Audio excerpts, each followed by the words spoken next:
Hi guys, my name is Carrie and today I'm going to be addressing your assumptions about me. I am getting over a little bit of a sickness right now, so hopefully you can't hear it too much in my voice. Also, really quick, I apologize in advance if you can hear our upstairs neighbors. You can probably hear them rolling around right now. They are always moving and grooving, stomping and clomping and rolling around.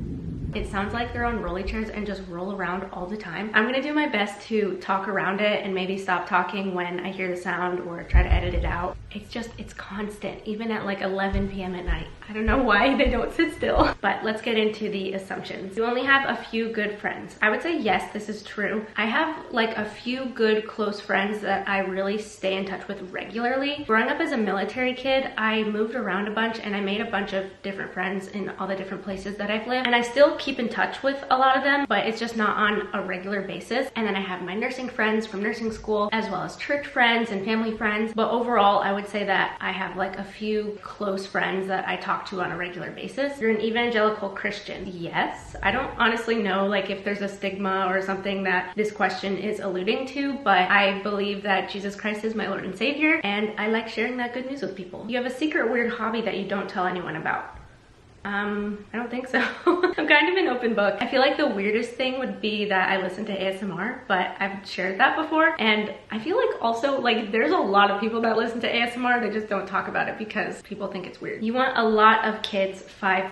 Honestly, I would not be opposed. I don't have a set number of kids that I want, neither does my husband. I grew up in a family of 4 kids. He came from a family with 8 kids, so we both want a big family. I don't know how many the Lord will end up blessing us with. I feel like if I had to give it a number, I would say probably in the 3 to 5 range. At least that's what I've always said growing up, but then when I say that now, like 3 just doesn't feel like, that doesn't feel like a lot. But at the same time, like what if we have 1 or 2 kids and we're like, okay, wow, this is a lot. I think that it'll probably be like an ongoing conversation and the Lord will make it clear on like how many people we should have in our family. It's just hard because even like right now, not having any kids, like I can sit here and say a number, but I don't even have 1 kid right now. So it's just like the thought of even having 1 is so amazing. So then to imagine more than that, it's like, really? And on that note, you're pregnant. No, I'm not pregnant. You guys would know if I would share that. I am so excited for the day to be pregnant, but it is not today. You've had like 30 ex-boyfriends? No, I have not. I have only actually had 1 boyfriend other than my husband, and it was when I was like 19. You secretly hate your siblings? What? No, I love my siblings. I don't know where that came from. I love all 3 of my siblings and my sibling in-laws, right? My brothers and sisters in-laws. I do not hate them. I don't hate any of my siblings. Your family, parents, and siblings are confused why you went from Jewish to Christian. I wouldn't say that they are. When I first started looking into Christianity in high school, I was pretty private about it because I was worried what they would think. But I think that overall the progression was very natural over the years, at least from my perspective. And I think there's also a difference between like being confused about it versus understanding it for me, but not for themselves. Like obviously they aren't Christian themselves, but they're not at all confused about it in my life. My family attended my baptism. 2 of my siblings actually weren't able to, but they watched the video and congratulated me and everything, so they know how I feel and how I view the world. You would rather be a stay-at-home mom instead of a nurse. This is an interesting one. Overall, if I had to choose between being a nurse and a mom, I would 100% choose being a mom. I have said before, I feel like the Lord put me on this earth to be a mom. That being said, I still also love nursing. I've always had a passion for medicine, specifically the field of obstetrics and gynecology. I used to work as an EMT. Obviously, I went to nursing school. I also worked as a nurse's assistant for a year while I was in nursing school on UVA's labor and delivery unit, which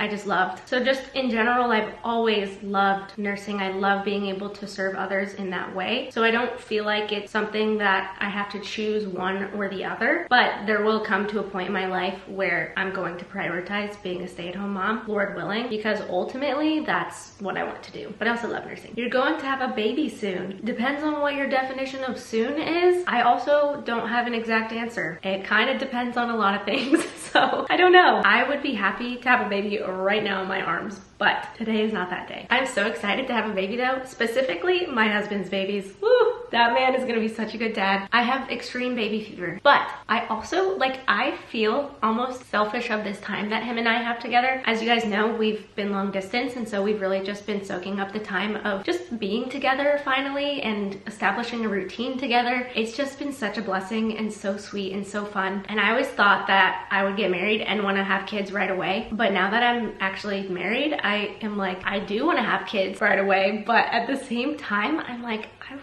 I love having this time, just the two of us. And I know that whenever we decide to start a family, it's gonna be at the exact right time. But I feel like it really just depends on what life is looking like. We just trust that the Lord's timing is perfect and he will make it clear when that time is for us. You are naturally a tidy person and do not like mess/clutter. Overall, yes, although I'm definitely not perfect. I like having a neat, tidy space. It kind of stresses me out when things are messy, but that doesn't mean that it doesn't get messy, you know? I prefer it to be clean. I usually keep my space pretty neat and tidy, but also there are dishes in the sink right now that I still need to do and I haven't gotten to them. So that almost every entry you've written since you were 12 has been super thoughtful. Nope. Absolutely not. I have a lot of scribbly journal entries and a lot of non-thoughtful journal entries. I also was thinking about maybe when I get to my 10 years of daily journaling, which is like a year and a half away, which is crazy, but maybe when I'm like 10 years into daily journaling, I'll stop daily journaling. Maybe? I don't know.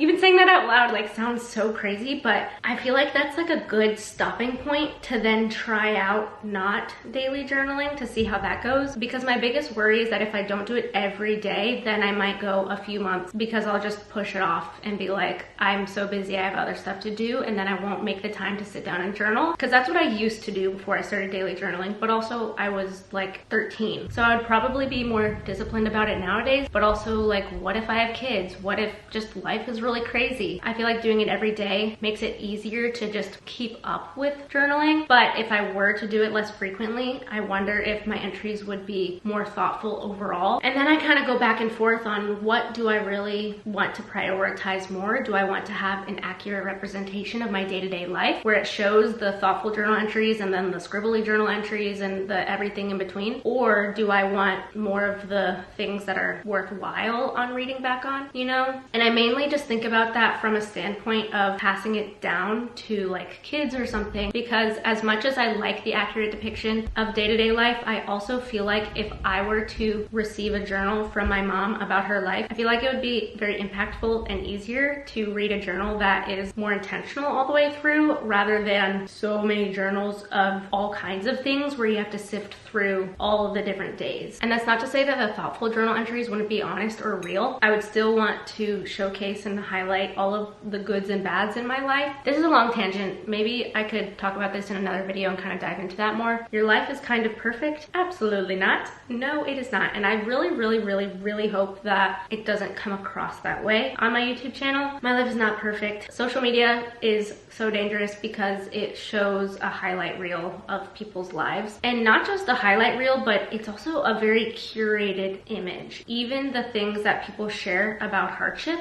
is so selective. You know, they can do it in the ways that they choose to show it. I feel like everything that you see online, you should just take with a grain of salt. That being said, I do try to show an authentic version of my life, but like I literally just said, it is a version of my life. It's obviously not my entire being. It's not my entire life. There are so many things that I don't show on my YouTube channel for privacy purposes, for safety reasons, for whatever it may be. So I try to show an authentic version of myself and make it clear that my life is far from perfect, while also hoping to encourage other people to live a productive, faithful life where they can better themselves and be their best selves. You miss Virginia. There are things that I miss, obviously, but really just I love being with my husband. We could be anywhere and I would be just so happy to just be with him. So because I'm with my husband, I like don't really miss Virginia because I'm just like, this is great. I'm so glad that we're finally together. He's just really beautiful. I'm also used to moving around a lot because I grew up doing that. So going from Virginia to California didn't feel like this huge life thing because I've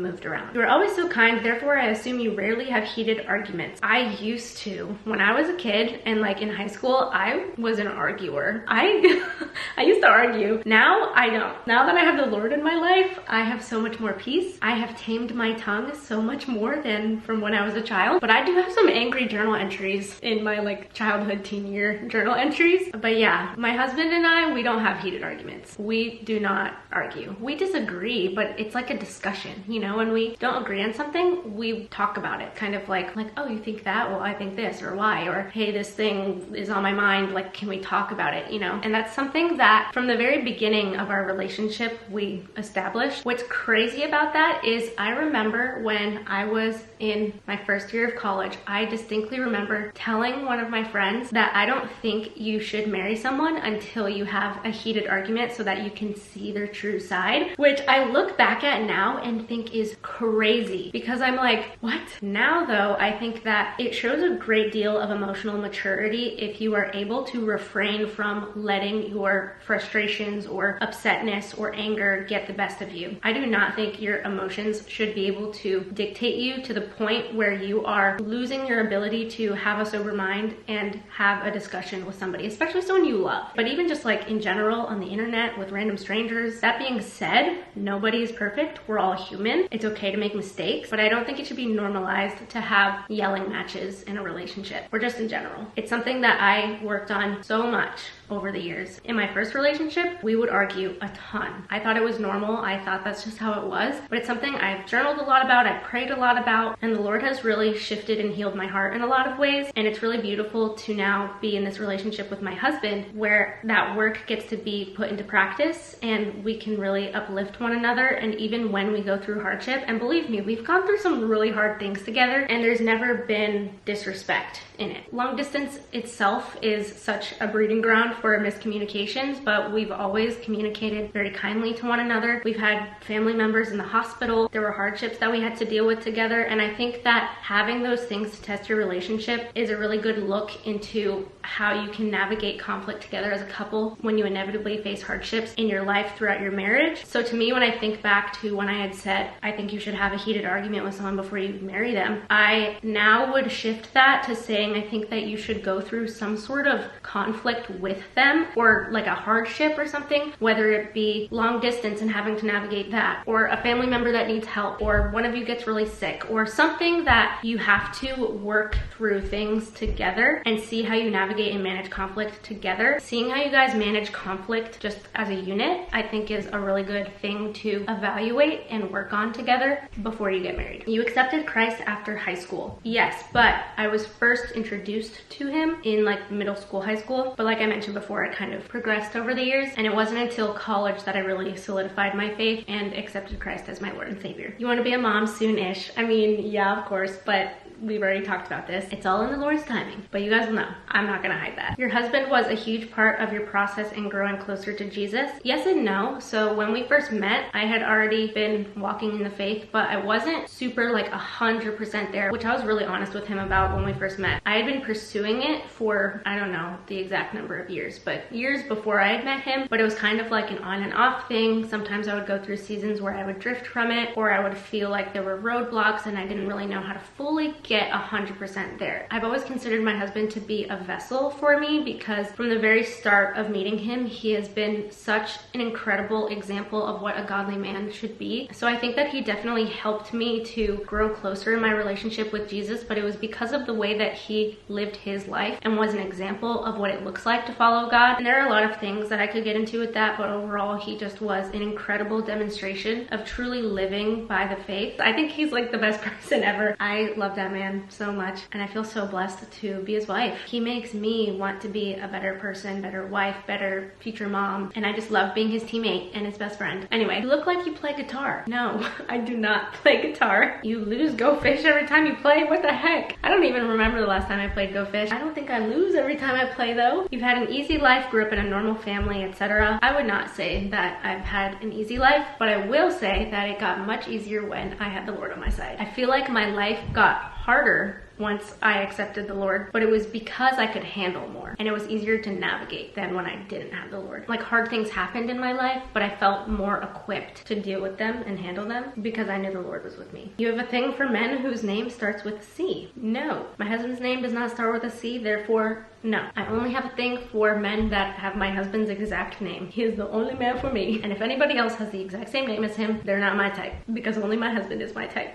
Anyway, I hope you guys enjoyed this video. Feel free to comment more assumptions about me if you want a part 2. But thank you so much for watching, and I will see you guys in my next video. And just so you're prepared, I will have long hair in my next video because I filmed it before I cut my hair. Thank you for watching, and I will see you guys in my next video. Bye, guys.